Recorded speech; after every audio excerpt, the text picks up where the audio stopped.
जय शिवराय मित्रांनो, तुम्ही solar pump योजनेमध्ये कंपनीची निवड केलेली आहे किंवा तुमच्या शेतामध्ये सोलर पंप लागलेला आहे, त्याच्यामध्ये काही बिघाड झालेला आहे किंवा इतर काही कारणास्तव तुम्हाला सोलर पंपाच्या इम्प्लिमेंट करणाऱ्या कंपनीशी संपर्क करायचा आहे, तर हे संपर्क क्रमांक तुम्हाला कुठे उपलब्ध होतील याच्या संदर्भातील सविस्तर अशी माहिती आजच्या व्हिडिओच्या माध्यमातून घेण्याचा प्रयत्न करणार आहोत। मित्रांनो, देशासह राज्यातील शेतकऱ्यांना दिवसा विजेची उपलब्धता व्हावी, सिंचन करणं शक्य व्हावं यासाठी केंद्र शासनाच्या माध्यमातून राबवली जाणारी एक महत्त्वाची अशी योजना म्हणजे प्रधानमंत्री कुसुम सोलर पंप योजना। मित्रांनो, या योजनेच्या अंतर्गत आपण जर पाहिलं तर डिसेंबर 2023 पर्यंत 9,71,471 पंपाचं वितरण करण्यासाठी मंजुरी देण्यात आलेली आहे। याच्याचपैकी वेगवेगळ्या राज्यामध्ये 2,78,114 पंप हे उभारण्यात आलेले आहेत, ज्याच्यापैकी साधारणपणे 70,000पेक्षा जास्त पंप हे महाराष्ट्रात कुसुम महाऊर्जेच्या माध्यमातून उभारणी करण्यात आलेले आहेत। मित्रांनो, आता हे पंप उभारणी केल्यानंतर शेतकऱ्यांना याच्यामध्ये काही समस्या आहेत। बऱ्याच साऱ्या शेतकऱ्यांच्या माध्यमातून कंपनीची निवड केलेली आहे, त्या शेतकऱ्यांना देखील कंपनीशी संपर्क करायचा आहे आणि अशा प्रकारच्या जर तुम्हाला काही समस्या असतील, काही संपर्क करायचा असेल तर तो संपर्क क्रमांक तुम्हाला ऑनलाईन पद्धतीने मिळवून घेता येतो। मित्रांनो, याच्यासाठी केंद्र शासनाचे pm-kusum.mnre.gov.in हे संकेतस्थळ वेबसाईट आहे। या वेबसाईटवरती आल्यानंतर होम मुख्य पृष्ठावरती आपण या ठिकाणी या योजनेबद्दलची सविस्तर अशी माहिती पाहू शकता आणि याच पोर्टलवरती तुम्हाला एक पब्लिक इन्फॉर्मेशन नावाचं पोर्टल आहे। या पब्लिक इन्फॉर्मेशनच्या टॅबवरती गेल्यानंतर योजनेच्या अंतर्गत जे लाभार्थी पात्र झालेले आहेत अशा लाभार्थ्याची लाभार्थी यादी आहे।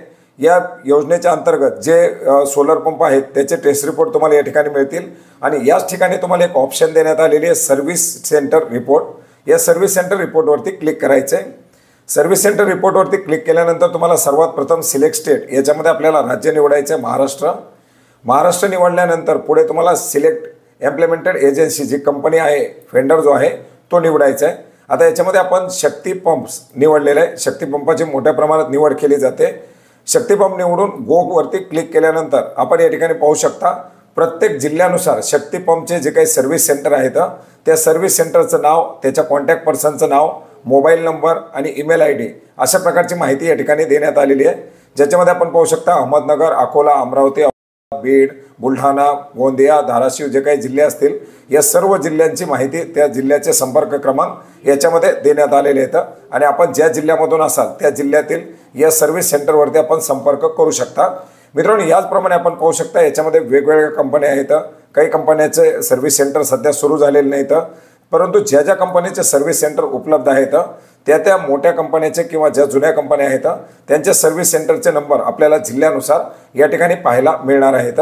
बऱ्याच साऱ्या कंपन्या आता नवीन याच्यामध्ये व्हेंडर सिलेक्शनमध्ये आलेल्या आहेत आणि या कंपनीचे देखील सोलर पंप लागायला सुरू झालेले आहेत, परंतु याचा डाटा अद्याप देखील या पोर्टलवरती अपलोड झालेला नाही आणि लवकरच ज्या ज्या कंपनीचे याच्यावरती अपलोड होतील, डाटा येईल त्या कंपनीची आपण या ठिकाणी माहिती या पोर्टलवरती पाहू शकता। तर मित्रांनो, बऱ्याच जणांच्या माध्यमातून विचारणा केली जात होती सोलर पंपाचा बिघाड झालेला आहे, याच्यासाठी कंपनीशी संपर्क कसा करायचा। तर मित्रांनो, अशा प्रकारे आपण ऑनलाईन पद्धतीनं या pm-kusum.mnre.gov.in या संकेतस्थळावरती या कंपन्यांशी संपर्क करू शकता आणि याच पोर्टलवरून तुम्हाला आवश्यक असलेली भरपूर महत्त्वाची अशी या योजनेच्या संदर्भातील माहिती देखील पाहू शकता। तर मित्रांनो, अशा प्रकारची एक महत्त्वाची अशी माहिती होती जी आपणास नक्की उपयोग पडेल अशी आशा करतो। भेटूयात नवीन माहितीसह, नवीन अपडेट्ससह। धन्यवाद।